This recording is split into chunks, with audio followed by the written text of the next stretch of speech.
Hello everyone, आज मैं आप लोगों के लिए लेकर आई हूँ हिंदी के महत्वपूर्ण प्रश्न जो एनसीईआरटी पैटर्न पे आधारित हैं। ये समस्त परीक्षाओं के लिए बहुत ही महत्वपूर्ण हैं। नंबर 1, भारत को उत्सवर्धी उत्सवों का देश कहा जाता है। विविधता हमारी पहचान है और त्योहारों को उत्सवों से अलग नहीं कर सकते हैं। किस प्रकार?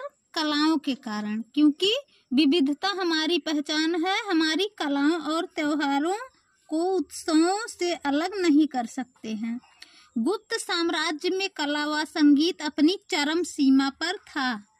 सबसे प्राचीन चित्रों के नमूने शैल चित्र में मिलते हैं। ये चट्टानों पर प्राकृतिक रंगों से बने हैं। सीटेट में आया था ये प्रश्न कि जो शैल चित्र मिलते हैं वो चट्टानों पर किस प्रकार से बनाए जाते हैं, तो प्राकृतिक रंगों के द्वारा, जैसे पेड़ पौधे फूलों के रंगों से, इस प्रकार से। भीमबेटका की गुफाएं शैल चित्रों में बनी हैं। सीटेट के पेपर 2018 में पूछा गया था।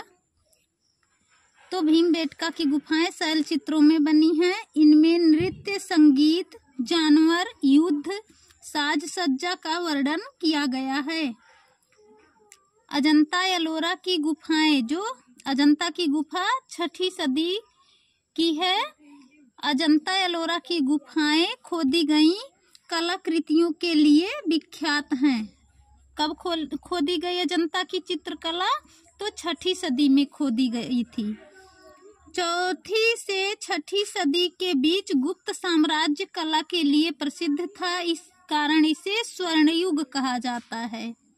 4ठी और 6ठी सदी के बीच गुप्त साम्राज्य कलाओं के लिए प्रसिद्ध था, इसलिए इसे स्वर्ण युग कहा जाता है।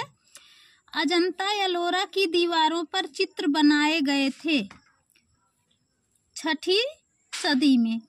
बाघ और बादामी की गुफाएं थी 4ठी से 6ठी सदी के बीच की। अजंता की दीवारों पर चित्र बना था, बौद्ध भिक्षुओं ने बनाया था। 7वीं 8वीं सदी में चट्टानों को काटकर एलोरा की गुफाएं तैयार की गई थीं। अजंता एलोरा के बीच कैलाश मंदिर स्थित है। पेपर में पूछा जाता है कि प्रसिद्ध अजंता एलोरा की चित्रकलाओं के बीच कौन सा मंदिर निर्मित है, तो कैलाश मंदिर। अजंता एलोरा की चित्रकला बौद्ध धर्म से संबंधित है। लगभग 7वीं 8वीं सदी के समय की एलिफेंटा की गुफाएं मिलती हैं। यहाँ से त्रिमूर्ति की मूर्ति प्राप्त हुई है।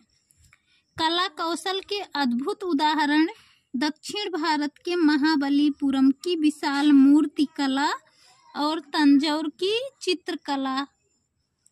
एक अस्थाई चित्रकला जो कपड़ा, कागज, किताब, लकड़ी पर किया जाता है, उसे एक अस्थाई चित्रकला कहते हैं।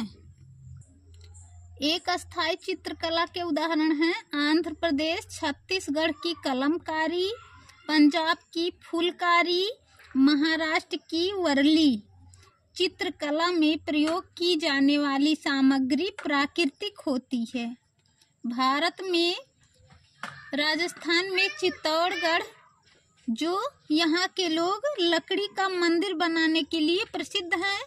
ये लोग लकड़ी का मंदिर बनाकर उस पर चित्रकारी करने के लिए प्रसिद्ध हैं। और चित्तौड़गढ़ की चित्रकारी को किवाड़ पेंटिंग भी कहा जाता है।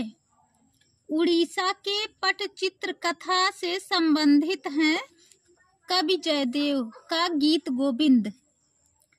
और उड़ीसा के पटचित्रों पर पत्तों के गहरे छाप लाल, काला, नीला रंग उकेरा गया है।